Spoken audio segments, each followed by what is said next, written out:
All right, at this time, I will call the Wednesday, June 15th, 2022 meeting of the Zoning Board of Appeals to order. May we have a roll call, please? Joanne Chester. Matt Cho. Ashley McLaughlin. Here. Adam Roosh. Here. Nancy Utman. Here. Charles Warmbrun. Here. Harvey Welsh. Here, I believe we do have a quorum. Are there any changes to the agenda?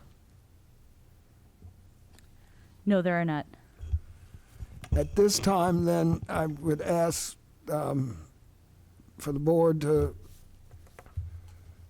approve the minutes of the February 16th, 2022 regular meeting first. I think my name is misspelled. All right. Under the approval of the minutes. It's a minor thing. It's supposed to be UCHTMAN, and it's UTCH. I will write that down and pass along to Terry. Thank you. All right. Any other additions or corrections to those minutes? Then I will entertain a motion regarding the minutes. I'm So moved, the meeting minutes be approved. And that would be the minutes of the February 16th, 2022 meeting, correct? It's been so moved. Is there a second for that? second. All right, it's been seconded. It's been so long. Is this by roll call? I can't- Yes, this is, yeah. May we have a roll call, please? Ashley McLaughlin. Yes. Adam Roosh. Yes. Nancy Utman. Yes. Charles Warmbrun. Yes. Harvey Welsh. Yes, the minutes are approved. Are there any communications? We've received a petition concerning the major variance case at 1511 East Washington. This is approximately 240 signatures in support of the major variance. All right. Any other communications? No. All right. Do we have any continued public hearings? No. All right, at this time, I would ask anybody that intends to speak to the board to please stand and raise your right hand. You swear or affirm that any testimony you give before the board tonight will be true and accurate to the best of your belief? I do. Thank you. At this time, I call for hearing ZBA 2022 Major-02. A request by Marco Bustulios and I apologize, for a major variance to allow a 144 square foot, 27 foot tall freestanding sign at 1511 East Washington Street in the B3 General Business Zoning District. May we have a staff report, please? Yes.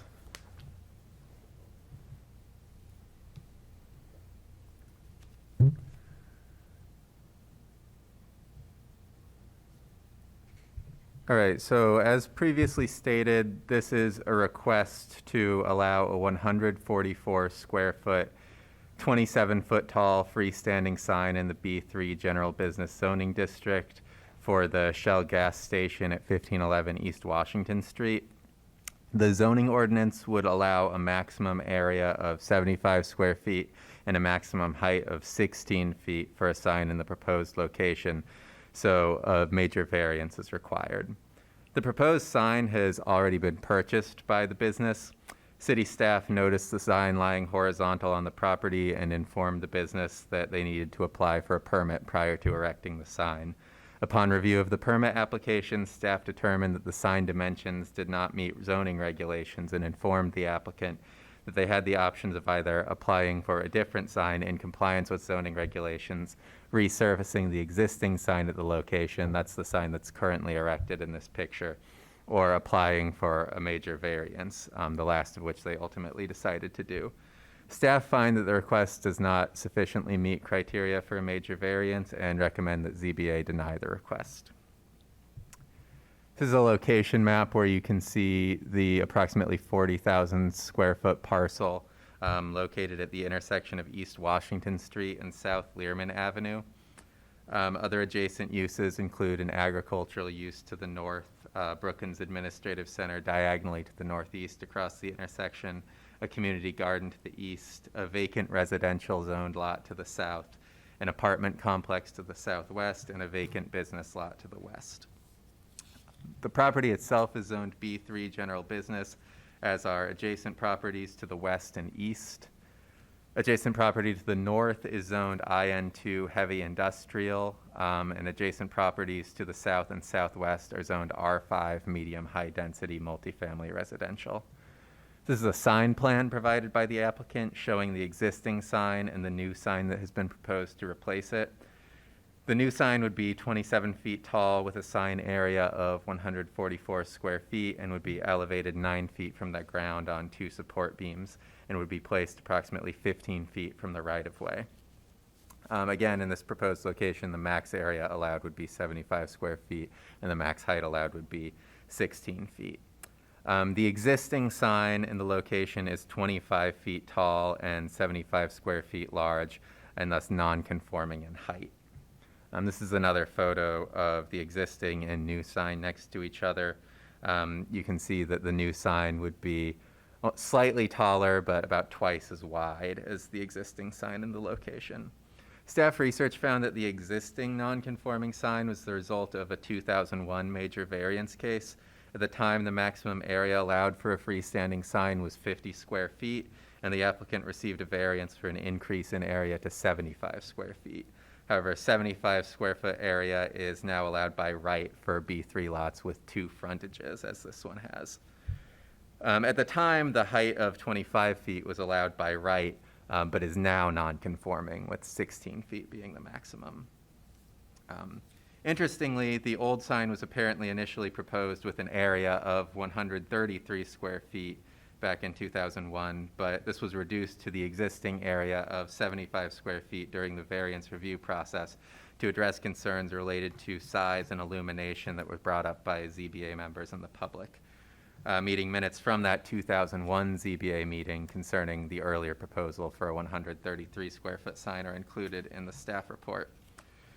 However, it should be pointed out that in 2001, the now vacant lot south of the property contained apartments that are no longer there, so there's more residential use closer to the property, although the property is still zoned R5 and could have apartments in the future. That said, we've received no public input for this case other than the petition in support of the variance that the applicant dropped off tonight. Because the previous variance was for an increase in height that would now be allowed by right, staff find it's not directly relevant to the new proposal. However, the concerns brought up to size and illumination related to the earlier proposal may still be worth considering.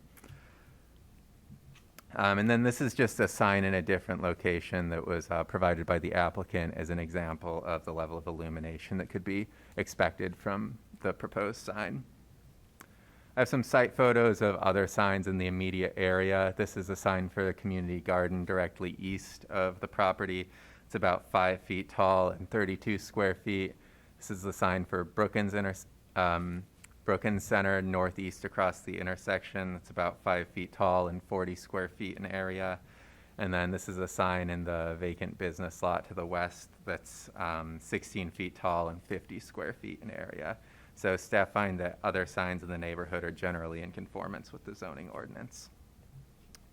Moving on to variance criteria, section 11-3 of the Urbana zoning ordinance requires that Zoning Board of Appeals make findings based on variance criteria. The Zoning Board of Appeals must first determine, based on the evidence presented, whether there are special circumstances or special practical difficulties with reference to the parcel concerned in carrying out the strict application of the zoning ordinance. This criterion is intended to serve as a minimum threshold that must be met before a variance request may be evaluated.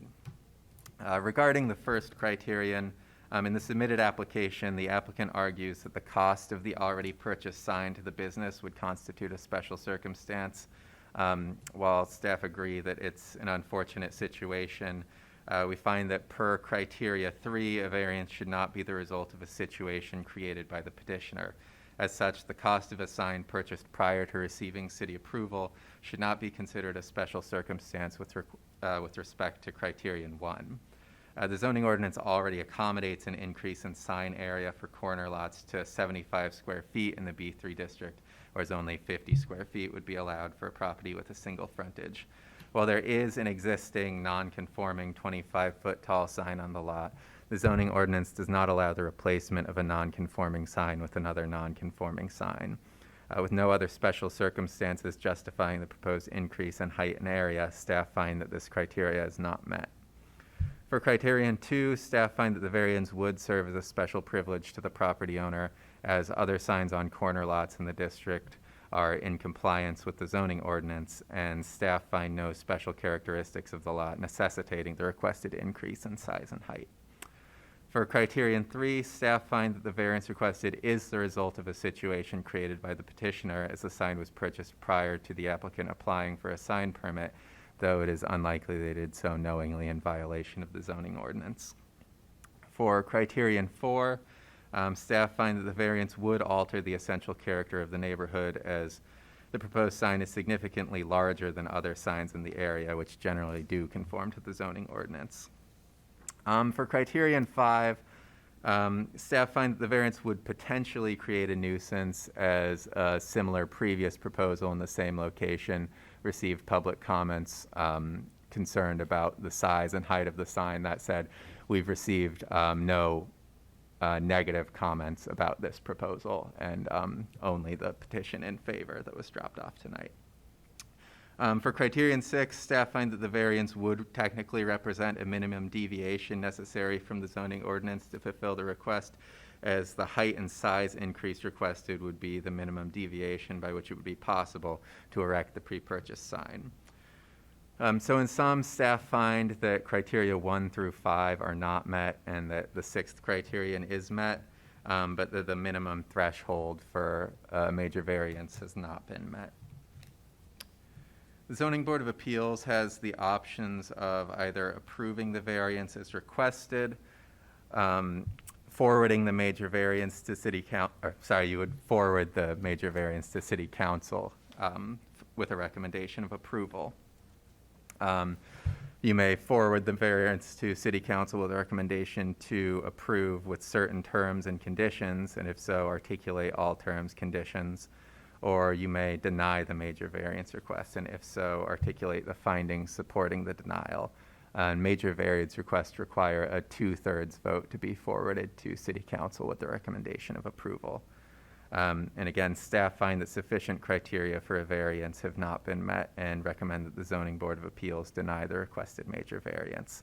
I believe we have a representative here to answer any questions. Otherwise, I can take questions for staff. Thank you. Thank you. Are there questions for staff? Yeah, go ahead. Did you say that the maximum height now is 16 feet instead of 25 feet?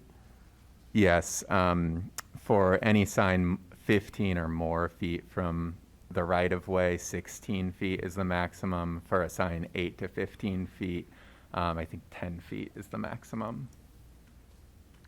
Or 8 feet, sorry. Okay. Off the top of my head. In 2001, I think one of the things that was really discussed was the fact that if there wasn't one sign there, that they could put a sign on both streets, so they could put 2 signs there. Is that still the case? So 75 square feet is the allowed maximum if it's what's called a combined sign, where instead of having multiple signs, you would be allowed to have a single sign with a larger square footage. So those are the circumstances when the 75 square foot area is allowed. But could they put a sign on each frontage? Yes, although they neither could have up to 75 square feet. the combination of the two signs would now have to be 75 square feet, and they couldn't be over 16 feet high, is that right? Lily, are you looking this up in the zoning ordinance? Yeah, I am. They can have one sign per business frontage, so it's a corner lot. You can have one on either side. And it's 50 square feet, maximum area 75 if it's a combined monument. And it's 15 feet tall behind if you're beyond the 15 feet from public right-of-way, so from the property line. Otherwise, it's 8 feet if you're between 8 to 15 feet from your property line.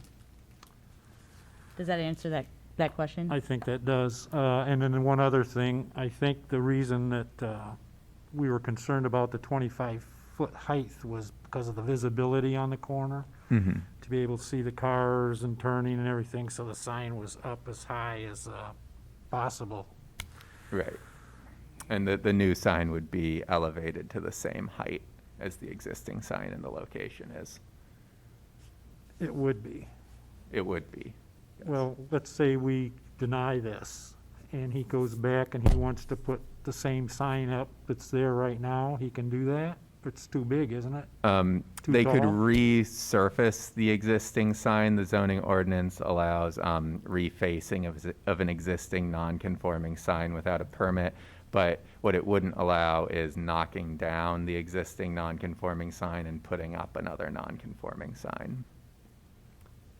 It would have to be rebuilt or reconstructed in a conforming way. Which would be 16 feet tall. Yes. Yes. Okay, thank you. And the proposed sign would be how tall? The 27? 27 feet, so 2 feet taller than what's there now. But they would both be elevated 9 feet from the ground. Mhm, and have more square feet. Yes, this one would be 69 square feet larger than what's currently there.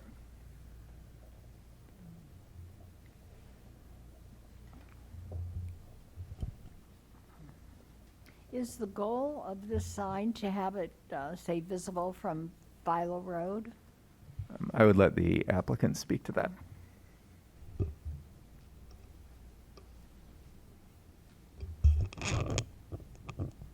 Are there any additional questions for staff?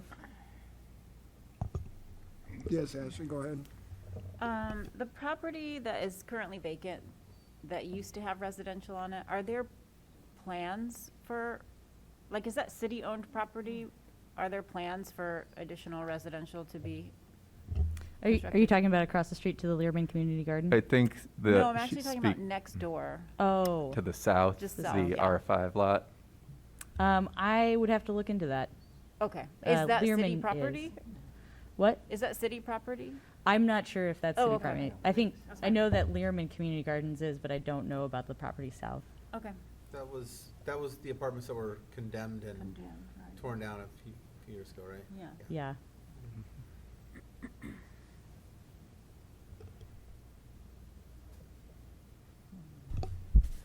Anything additional for staff?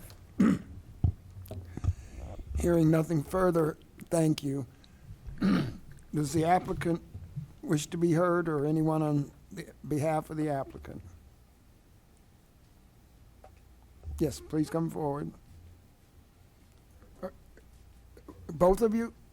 Oh, the microphone. Oh, no, you sit down, I'm sorry. And if you could just sign You No, sit down at the chair where the staff member was and sign in, please, and then you can begin to speak. Sorry, thank you. You've also got to press a button on the microphone to turn it on. Hello, I'm Marco Bastillos. I'm with Gas Depot. We are the supplier for the station. Our only objective here is to beautify the property and to make improvements of the existing station. We were unaware that we had to go through this, and apologize for the inconvenience. Again, the size of the lot, the size of the station and canopy is much larger than the average station. So we require a larger sign. This is what was given to us from Shell, and I don't know what else more to say about that. We would be able to provide a new image of the current sign that's there, but we would then have to pay for sending this back. So we're just asking to please accept our proposal, and it's up to you. Mr. Vasio, could you speak a little bit closer to the microphone? Sure. Thank you so much. Are there questions for the applicant? I just have a question. Sure. Is the goal to make it visible from, the sign visible from Philo Road, Not, the intersection of Washington and Philo? it's slightly larger. It's just, the objective is just to make it more visible than what's currently there. If you look at the photo of the current sign, it's very small. Shell is a recognized station, or recognized brand that will draw more traffic.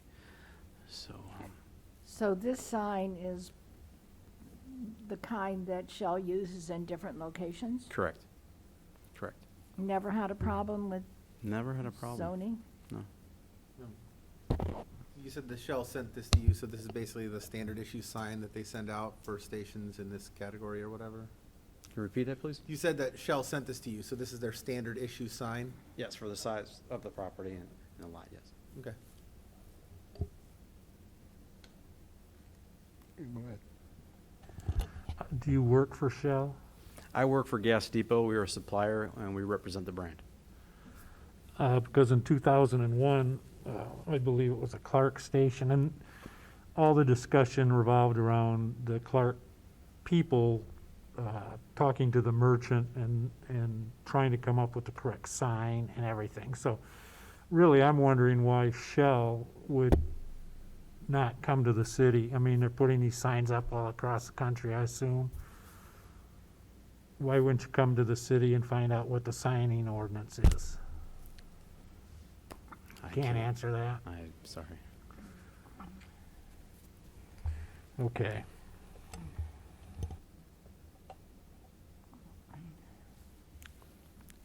Are there any, excuse me, are there any additional questions for the petitioner? You mentioned that this sign is built in relationship to the size of the lot. Yes. It's a very large canopy. There are 4 dispensers going across the lot. Have you been to the station? Have you? Yes? You've seen the photos. It's a large property. So, you know, the sign that's currently there is very small for the size of the property and the lot. We want it to be seen. We want it to increase traffic. We want to increase sales. We want to increase the revenue for the station. And we're just only trying to beautify the station and make it look better.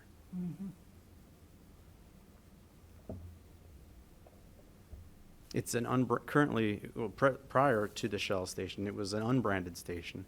Had older pumps. Our company has provided this owner a loan for new pumps. They have new dispensers. Their gallons have increased, so we're bringing more traffic to the site. And we've asked a petition to be left at the counter, and for them to get 240 names in a short time is very encouraging. The neighbors, we've not received any complaints, as you noted. So we've got the support of the community, and we ask for your support as well.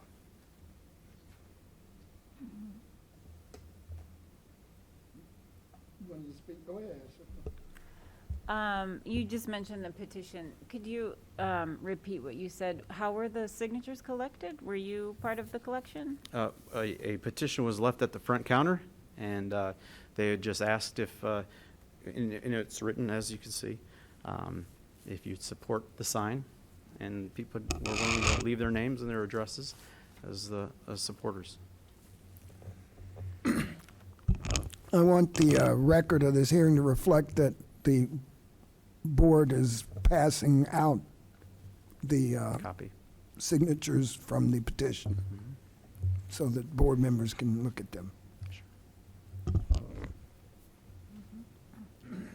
And this is for the city, but what do you envision for the immediate property around it, both across the street? And will it always be a community garden, or what are the city's plans? Willie, you probably know what the comp plan says about that better than I do. Yeah, so the future land use for the community gardens is actually still residential future land use. And that's kind of a broad strokes approach, and it was also done in 2005, so that was a long time ago. The city's actually in the process of redoing that future land use. I will say that there seems to be a lot of support in the community for the Learman Community Gardens, and it plays an important role in the area. So I can't see that, I can't speak for what the future comp plan will say, but I can't see that changing a lot. I'd be surprised. As far as the surrounding area, the city has recently come into Aspen Court and been a part of the renovations of it, and that has been reoccupied with residents. And so I think the city, it's in a community development target area, so we do a little bit of housing. There's a lot of folks who use our services in housing, rental assistance, and the affordable housing options that are in that area. Those are really kind of our current plans and currently what we're doing in the area. So in the future, if there was residential development, would this proposed sign be a detriment to people wanting to live nearby? That's a good question that I don't think city staff, we're not appraisers, and we wouldn't be equipped at assessing whether that would affect someone's desire of living there, living across the street. I had a quick question. So I'm looking at Exhibit C. I see that the new sign is 18 feet tall, and I understand the old sign is 16 feet tall, and it's 8 feet wide. What's the width of the old sign? It's approximately 4 feet. This was determined through aerial imagery, so it's approximate, but going by the meeting minutes, 75 square foot area and 16 foot height, something like 4 feet. Something like 4 feet, okay. Yes, go ahead.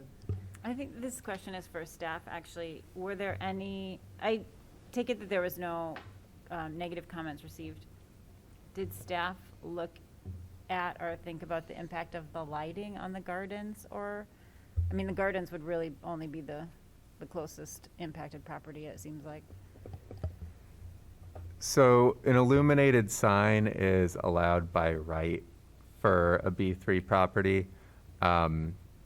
I don't know about illumination for a sign that would be a major variance from what the zoning ordinance would allow.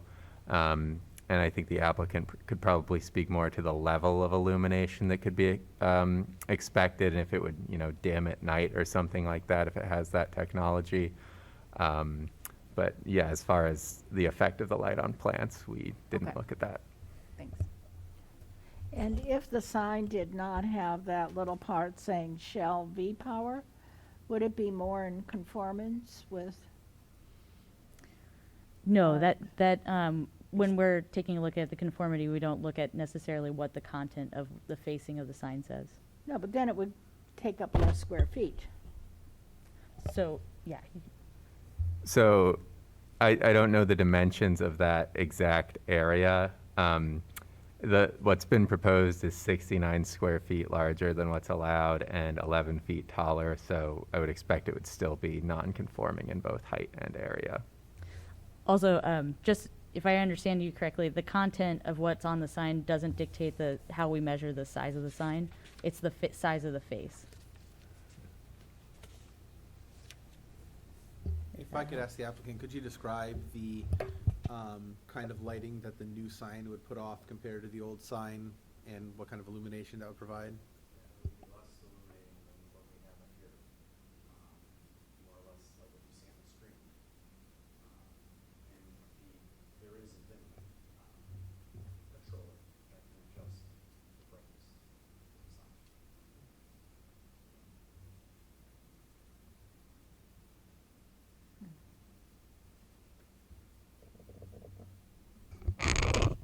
Are there any additional questions for the applicant or staff? No. Do you have any additional issues you want to address with the board, sir? No issues, it's just that we're only just trying to make improvements to the site. All right. Thank you. Is there anything additional from staff in light of the matters that were raised in questions or answers? Nope. Okay. I believe then we are ready for the question to be called, so do we have any motions in regard to this hearing? Yes, Adam. I move we approve ZBA 2022 Major 02 with the condition that the new sign generally conform to the proposed Shell ID sign in Exhibit C. It's been so moved. Is there a second to that motion? Second. All right. You call this matter then for, well, is there any further discussion? No. Yes. All right. Then I believe we are ready to call this matter for vote. And this was a motion to approve? Okay. Ashley McLaughlin, No. Adam Roosh, Yes. Nancy Utman, No. Charles Wormbrun, No. Harvey Welsh. No, the motion would not have carried anyway. It did not have necessary two-thirds majority, so that motion is denied. Thank you, sir. At this time, I'm ready to call ZBA 2022 Major-03, a request by Benson Signs and Graphics on behalf of Vital Skin Dermatology for a major variance to allow a 10-foot tall freestanding sign at 1111 West Kenyon Road in the B3 General Business Zoning District. Do we have a staff report? Yes.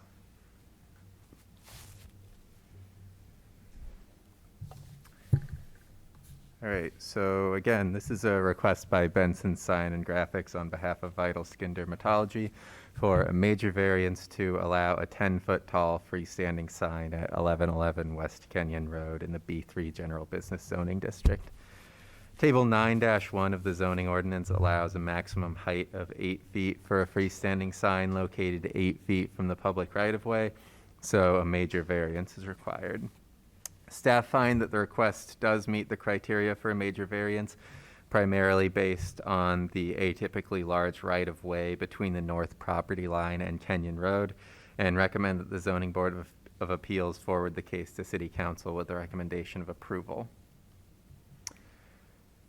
The 9.5 acre parcel lies on the south side of Kenyon Road between North Lincoln Avenue and Federal Drive and has been the site of Vital Skin since 2020, when they received a special use permit to operate a clinic in the location.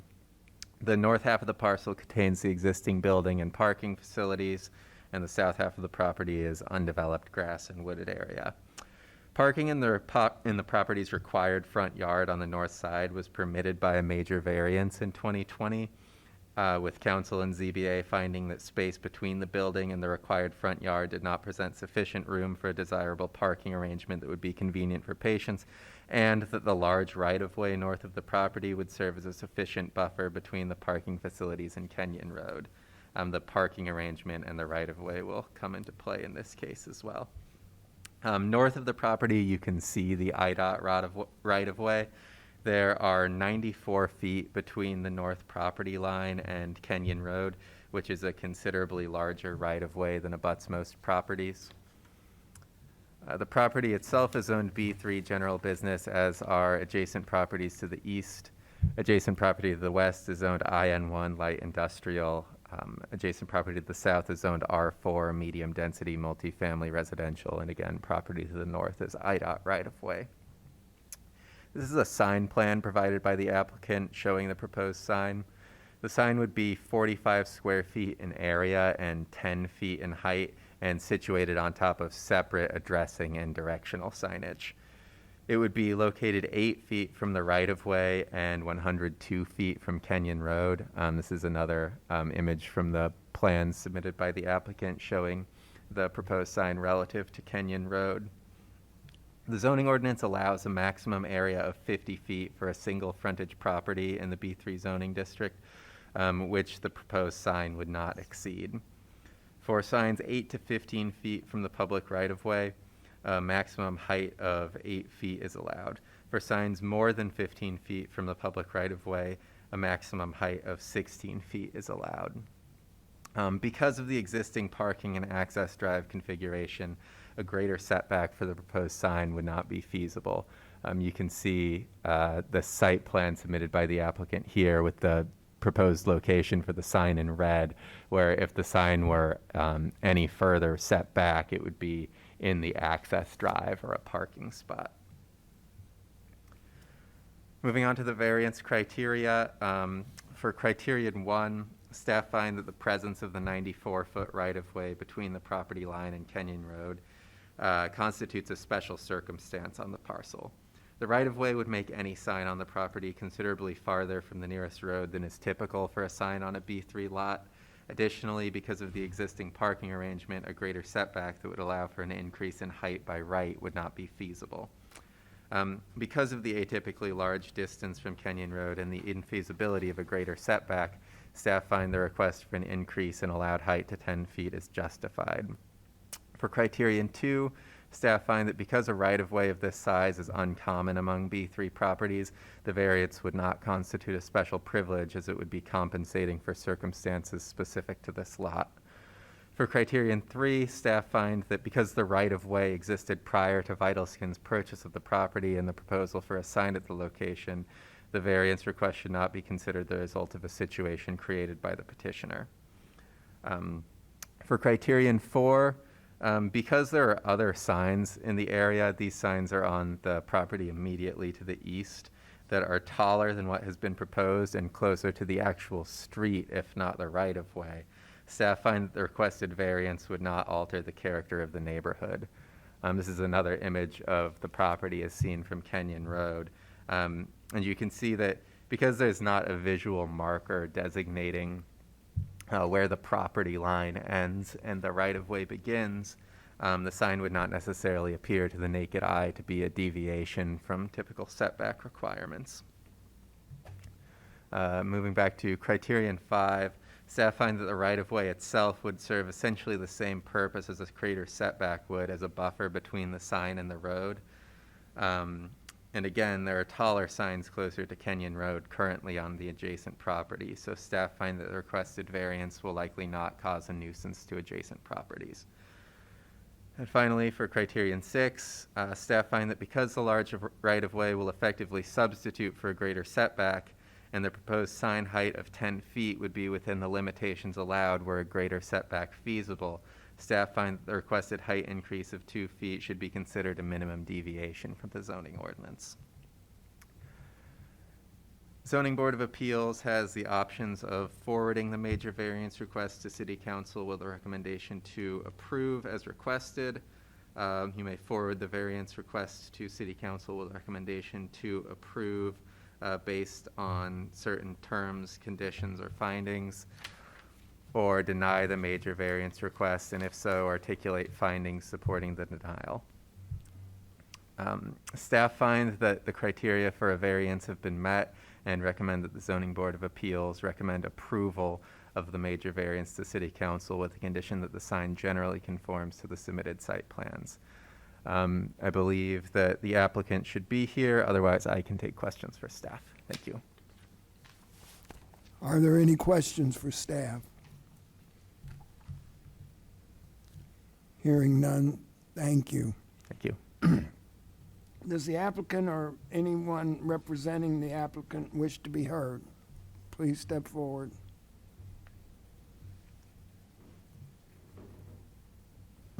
Good evening. My name is Jason Tompkins. I'm the general manager with Benson Signs and Graphics, and it's nice to be with you tonight, and thank you for hearing our case. Would like first to thank staff for their assistance prior to getting here this evening. It's been a good working relationship throughout this process. There's probably not a lot that I can really add to the staff report. It's very complete. I was going to ask, could you pull up the rendering of the sign? I was just going to point out a few things. No problem. While we're here. Hopefully that's not too much. The variance is simply really only due to the large right-of-way setback from that's perfect. Thank you very much. Setback from the road. In my 18 years in the industry, I think that's one of the biggest right-of-ways I've ever seen. So I don't know if that's something you put on your, check mark list or whatever. But anyway, the sign that we're doing here for Vital Skin, it's kind of a multi-purpose type of sign, obviously trying to provide some identification for them off of the road, off of Kenyon Road. And then also you can see in the rendering there are some directional elements to it as well. So once visitors to the property get in, they can be directed where they need to go properly. Just to point out a few things, this is not an internally illuminated sign. Any lighting will be from the ground up. So I did want to point that out. And as a part of the construction, the sign that we're providing, the wooden areas that you see there, those are actually, that actually corresponds with the materials on the building. So it's meant to tie directly to the architecture of the building. And then below that, we're working with the general contractor in providing a landscape base as well. So not just a sign sitting out there in the middle of the field. It's actually efforts have been made to make it more aesthetically appealing and tying into the building. So and as was pointed out in the report, the only reason we're really asking for the additional height is obviously to increase visibility from Kenyon and especially keep that directional portion more at an eye level as you pull in. So I would be happy to try to answer any questions that you might have. Thank you. Are there any questions for the applicant's representative? Hearing none, thank you. Thank you. You have a question for the city? Go ahead. Why is the right-of-way as large as it is? Goodwin Avenue was in the 50s, 60s, and 70s a possibility for a highway exit. So there's like a lot of right-of-way, and actually, if you look at the site aerial with the lot lines south of that and east, the city owns property which we use for stormwater, but that was like a future right-of-way for a road on Goodwin Avenue extended. So it was just a previous highway planning future. It was in the Champaign-Urbana General Development Plan from the 50s. Okay. Kind of fun way back, if you want to look that up tonight. As of the parking major variance case in 2020, IDOT had no plans for the right-of-way space. And I would just say to the sign designer, I drove past there, it's a nice-looking building, plenty of room for a sign. I would make the patient parking sign letters a little larger because it's such a big area, so far back from the street that could even make the address larger. We have an opening in our design division. Right.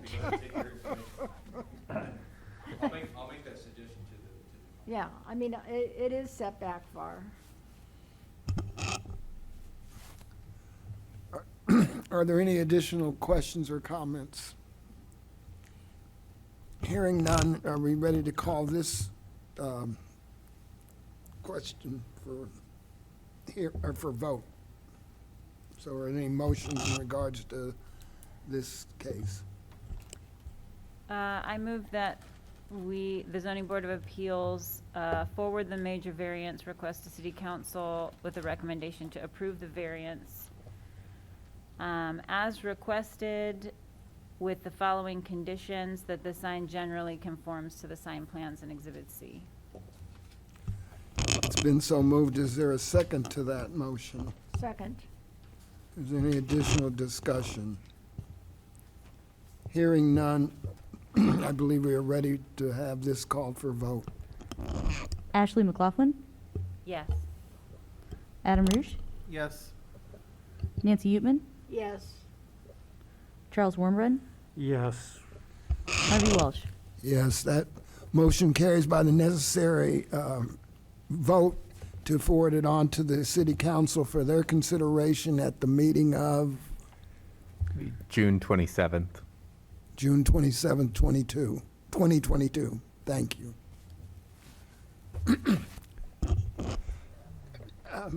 I have something, though. Articulating in the previous case, do we need to say something about why we denied it? That is I think that was not, there wasn't much said to No, why. just no. Yeah. All right.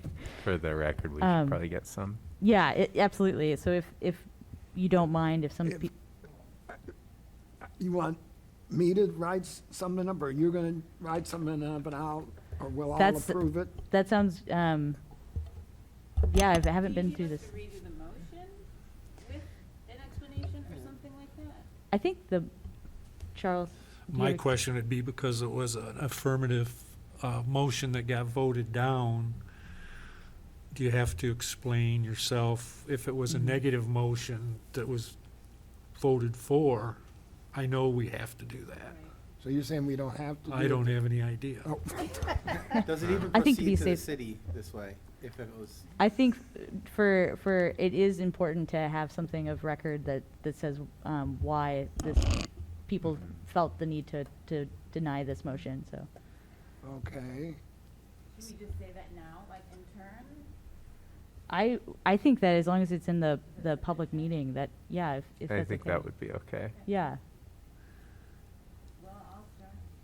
How do we need to do it in particular? Like, do you need to call some sort of thing, or? If someone wants to make a motion to deny the request, Oh, like create a second motion. Go, yeah, Nancy, Does that sound go right? ahead. Yeah, I wasn't here for the other I've never discussion, been so I through don't this know what you're before. voting. Okay. Wait, sorry, I missed that. We should do a second motion that's a negative. well, my thoughts are, because all that happened before was there was a motion to approve, Right. which didn't go It through. didn't pass. Okay. So providing a motion. I think for to- finality, it should be denied, and then we'll also have the record of That why. sounds fantastic.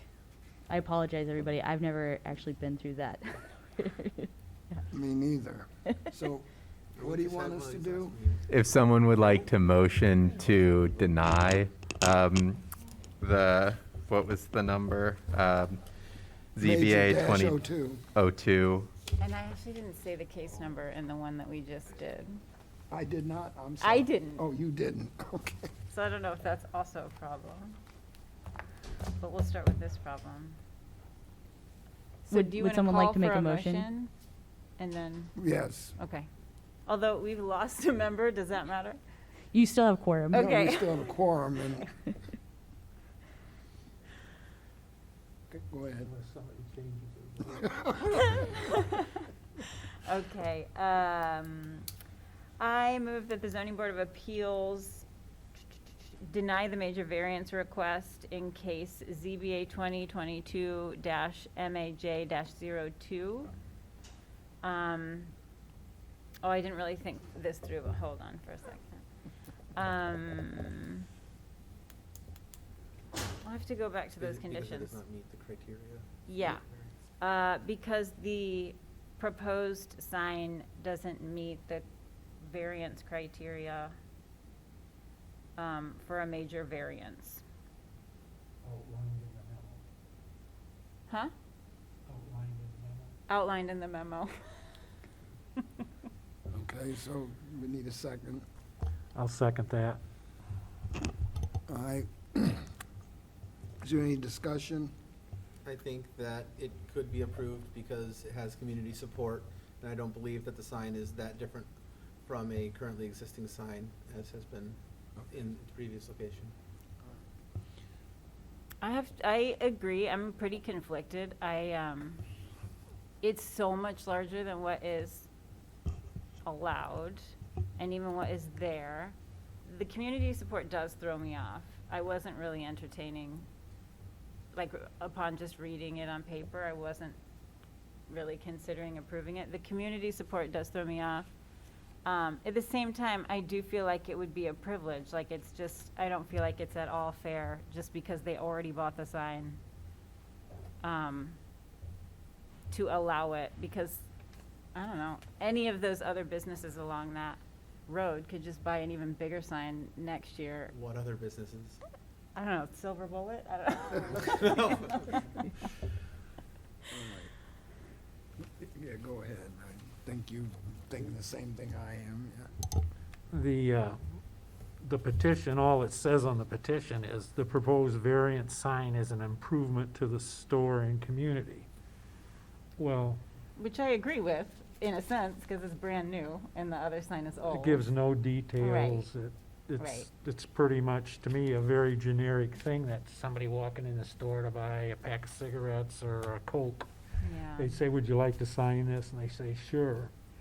I think, though, that the people of the community don't really care about the nuances of the zoning ordinance. They're asked, like, hey, we want to put a new sign up for our Right. store in our neighborhood. You guys okay with that? It looks okay. Right. So I don't think that the people of the community were misled at all. I didn't mean to say But that. no, I know you weren't. I'm just, we're arguing for argument's sake. My- Perhaps it's not necessary. My only concern with regard to the petition is that I believe in other cases, when petitions are circulated, they are circulated to residents or of adjoining or very close properties.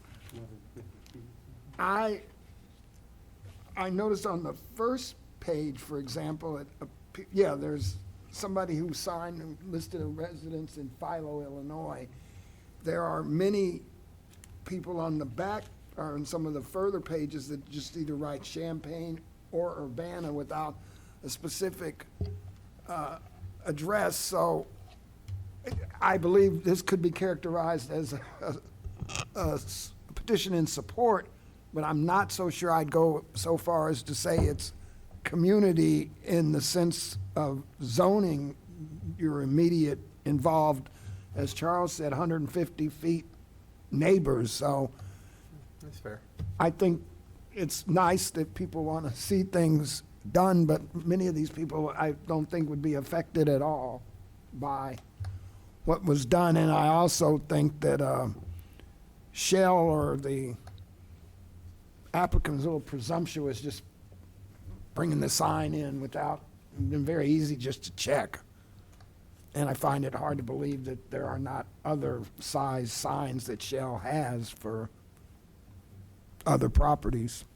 So I believe now with those comments, can we have roll call, please? Absolutely, and I thank you so much for providing comments. Okay.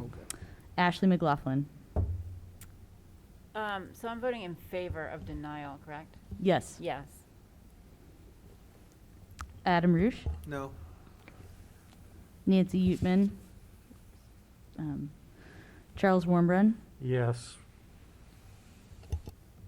Harvey Welch. Yes. That was approved to deny the major variance. Right. All right. And now, before I go any further, back to the minutes, this closed session minutes. we can approve those and don't have to go into executive session, or we do have to go into You, executive you session? do not have to go into closed session if you approve the meeting minutes. If you want to discuss the meeting minutes, you'd have to go into closed session. All right. I now turn back to the minutes from July 21st, 2021 closed session meeting. Is there a motion to approve those minutes as they have been put forth? Or, well, I'll leave it at that for right now. I move that we approve the minutes of the closed session from July 21, 2021. Is there a second to that motion? I second. Is there any additional discussion in regards to the motion? All right, hearing none, we're ready for a roll call again. Thank you. Ashley McLaughlin, Yes. Adam Rouge, Yes. Charles Warmbrun, Yes. Harvey Welsh. Yes. The minutes from the July 21st, 2021 closed session meeting are approved. All right. Is there any old business, staff? There is none. Any new business? No. We don't have anybody in the audience. Is there a staff report? We do not have any staff reports. Study session? There is no study session. We have now taken care of all the items on the agenda, so I move that we adjourn.